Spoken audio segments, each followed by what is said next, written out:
Ilang overseas Filipino workers sa Europa ang kalahok sa Milano to San Remo Ultramarathon na tatakbo ng halos 300 kilometro. Kilalanin natin sila sa ulat ni Rafael Bandayrel. Kabilang sina Kevin Cabasa at Rolando Espina sa mga European-based OFWs na kalahok sa dambuhalang Milano to San Remo Ultramarathon sa Italia na nagsimula ngayong Biyernes ng hapon oras sa Pilipinas. 175 miles o mahigit 281 kilometers ang sukat ng course na ito. Mas malayo pa yan sa distansya ng kilometer 0 sa Maynila hanggang sa probinsya ng La Union.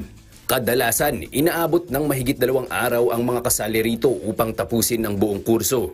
Kahit veterano na sa larangan ng pagtakbo, unang beses na sasalang si Cabasa sa Ultramaratona Milano-San Remo. Kaya naman ang kanyang strategy.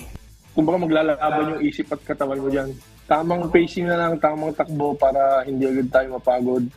Madala natin yung takbo hanggang dulo, hanggang finish line.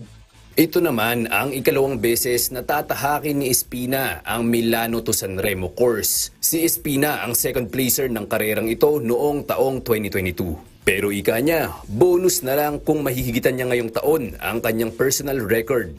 Through experience na rin sa mga ultra running in the past, kaya hindi na rin kami siguro, hindi na rin kami nagpapanik ng masyado. So, ang ginagawa na lang namin, chill na lang at relax up to now. No? Bukas ang laro, nandiyan na yan. So, hindi na namin pinoproblema masyado yan.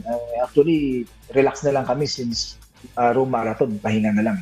Konting-konti na lang. Dahil hindi biro ang pagtakbo sa ganito kahabang distansya, may crew members na nakaalalay sa mga mananakbo. Yan ang tungkulin na gagampanan ni Genesis Cunanan. Parang kami yung tutulong sa kanya sa kung ano yung kailangan niya, kung ano yung paggutom siya, kung ano yung hydration niya. Kami rin nagmo-motivate pag halimbawa alam namin na nanghihina siya, gano'n, parang pag gusto na sumuko, kami yung mag-motivate sa kanya, parang gano'n. Tapos kung ano rin nararamdaman nila, parang gano'n din ang nararamdaman namin pag during the course.